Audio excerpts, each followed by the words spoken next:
I can't sleep since I've seen this fucking movie. Everywhere I go, I see his face. Alright guys, what's up? Welcome back to another video. Today's video is the review of the long-awaited, highly anticipated, drooled over, splooged over. God, I've been salivating for this movie for 2 fucking years. It's finally here.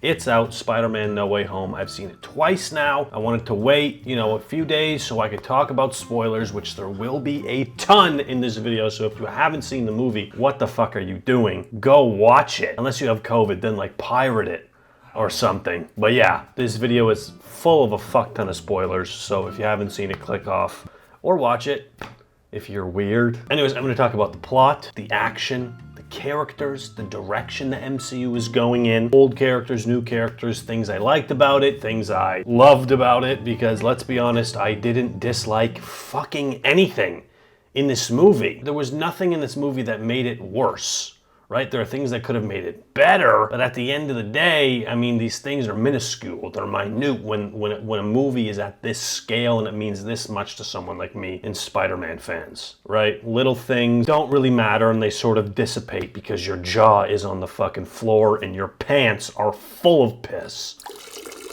Let's get into the review. Let's just get this out of the way. This movie is fucking unreal. That is truly the best word I can use to describe this movie because it is an amalgamation of 3 generations of Spider-Man cinema. That's what Tom Holland's been saying the whole week, so I'm gonna steal it. And the fact that this story is just perfect. I mean, it's not fucking perfect, but it is perfect because of how many things and how many factors and characters they had and what they did with them. This is how you do a movie on this scale. Let's just get into the characters. We'll start off with the villains. There's 5 of them. Green Goblin, Doc Ock, Electro, Sandman, and the Lizard. Let's just start off by saying Sandman and the Lizard really didn't need to be there, but I'll tell you why it was cool that they were and in the ways that they made them fit. I really liked how John Watts paid importance to these characters in the order that people care about them, right? Obviously people love Doc Ock and they love the Green Goblin, so these 2 characters were paid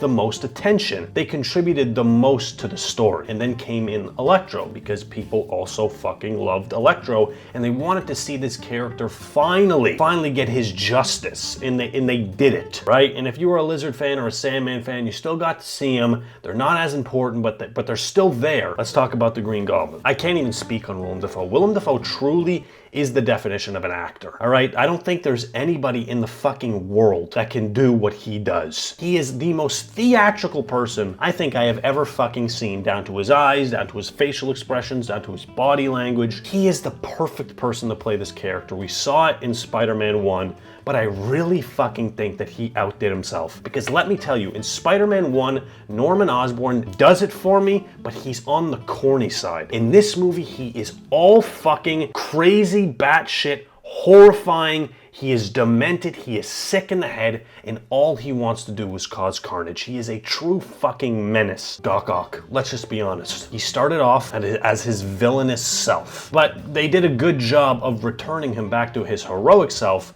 because they didn't want to throw away what Sam Raimi did with that story. Spider-Man 2 is a masterpiece of a comic book movie, so for them to throw away his ending and his arc and to just make him bad again for the whole movie would have been stupid. It would have been a waste of what Sam Raimi had done. So the fact that, they had that taste of him being bad at the beginning because, the chip was still malfunctioning, his brain and the arms were still controlling him, but then Peter was able to fix him and bring him back to his normal self, and he had a similar arc. They stuck to it. And he still contributed to the story in the evil side and the good side. Now on to Electro. I mean, we know how shit Max Dillon and Electro is in TASM 2. We don't need to get into that. They did him justice in this movie, right? They made him yellow, they made him more comic accurate, but they also let Jamie Foxx do what Jamie Foxx should have done in TASM 2, which is add his own flavor to this character. And since you've seen the movie, you know what I'm talking about. He just steals the screen whenever he's on it, right? I mean, his dialogue is witty,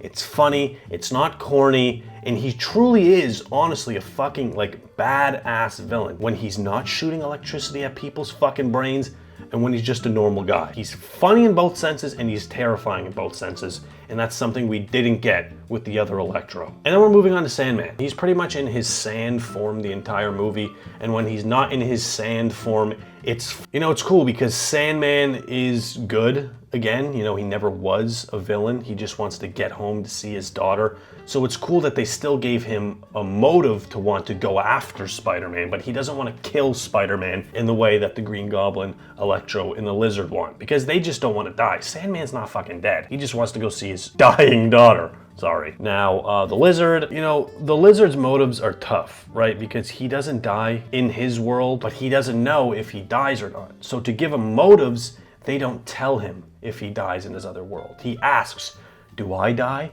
And they cut it off because it's sort of a quick way, a cheap way, I guess, to make him still want to get that box so Spider-Man doesn't send him home to die, even though he doesn't die. Now, Tobey, Andrew, Tom. What a fucking trio. And first of all, let me say I had absolutely no idea that they were bringing Andrew and Tobey in the way that they did. So many leaks happened. I almost knew the entire plot of this movie, but I was still surprised, and they kept the most important part about this movie secret. It makes you think that maybe these leaks were facilitated by Sony, but hey, I'm just a conspiracy theorist. To see all of them back, the three of them, the chemistry genuinely couldn't have been better. And I was worried about it, but it couldn't have been better. They were all equally fucking amazing, and especially Andrew. I mean, he's the heart and soul of that trio. Fucking funny. Tobey's line delivery is fantastic, which I was on him about in the past. It just goes to show with the proper dialogue, the proper script, and the proper director, it could change an actor's performance. And I said it on my TikTok, and I'll say it now. Tobey's better in this movie than he is in every single one of the Spider-Man movies he's been in before that. And I'm talking strictly on an acting and line delivery perspective. I was laughing at the things he was saying, not laughing at him. This movie is like 2 hours and 20 minutes without credits, and it moves fucking fast, but it still gets the story across. Sure, would it have been cool to see more of Matt Murdock in the beginning? More of that interrogation, trial process? Sure, but it probably would have dragged this movie out and made the first and second act very slow, which would have turned people off and wouldn't have had them as excited as they were when Tobey, Andrew, and the villains really started to get it poppin'. Like I said, it gets to the meat of the story in a timely manner, but you're still able to see what Peter is going through. Now let's get into what do Tobey and Andrew's characters do for the story and for Tom Holland. Because in all of this craziness, all of these characters are still contributing to the main character, Tom Holland's Peter Parker, in a way that drives his story forward. He's having to battle all these villains, learn shit, deal with the death of Aunt May, deal with wanting to kill the Goblin, but also learning and acquiring wisdom from his two Spider-Man buddies. I feel like they did a good job with Tobey for being like the true old soul and mentor, and we can really see how much Andrew's Peter has grown since TASM 2. Like, you could tell in his world he's been through a lot, he's learned a lot, and he's willing to pass it on because he doesn't want Tom to go through the same things that he went through. So as much as Tobey is a mentoring figure, Andrew is also a mentoring figure, but in like a more emotional way. He really tries to connect with Peter and try to relate to him. I could talk for hours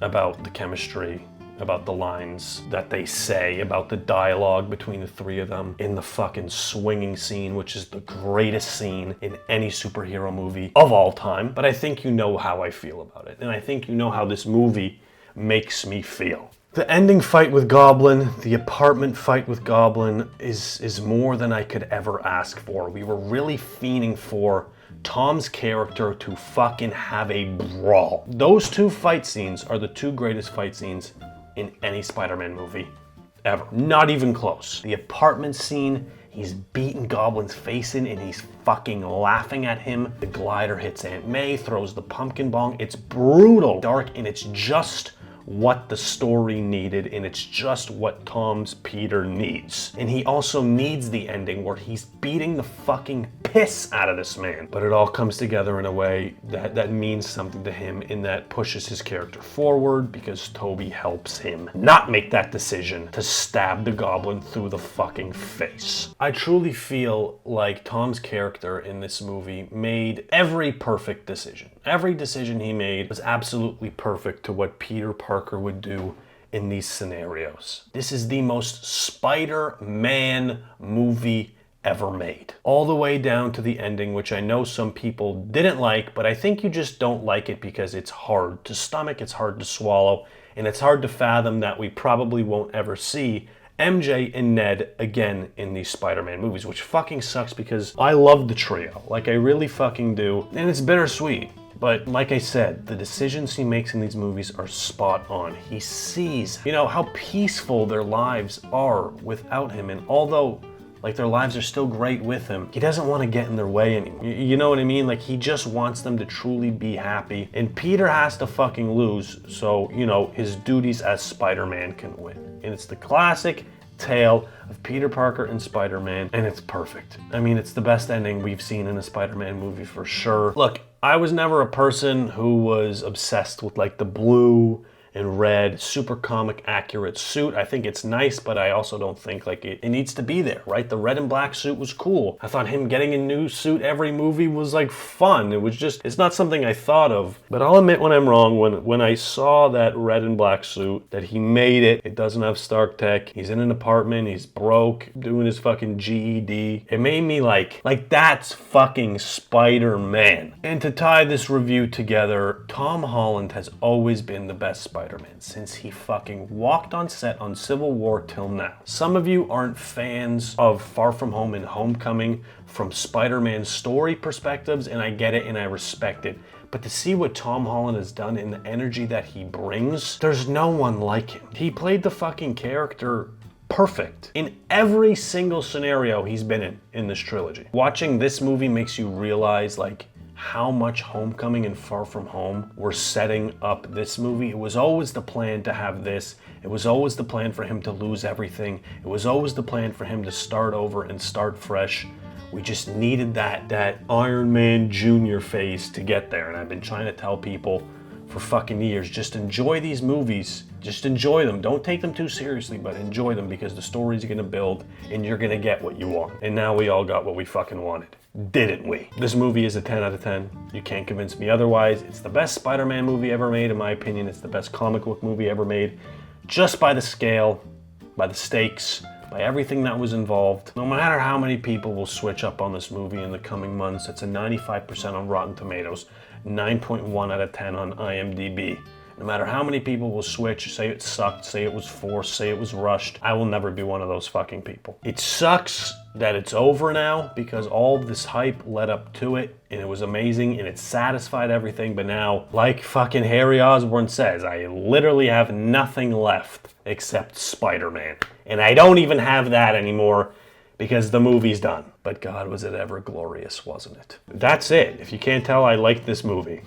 And I'm really excited for what they do for the College Trilogy as much as everybody else is. And if you liked the video, leave a like, comment down below what you liked about it, what you liked about the movie. Don't comment what you disliked about the movie because you're just lying to yourself. Let's be honest, you liked it. If you have any ideas for videos, leave them in the comments below. I might be posting a full Spider-Man live action ranking next video. We'll see what I end up landing on. But for now, leave a like, subscribe, and I will see you in the next video. Peace.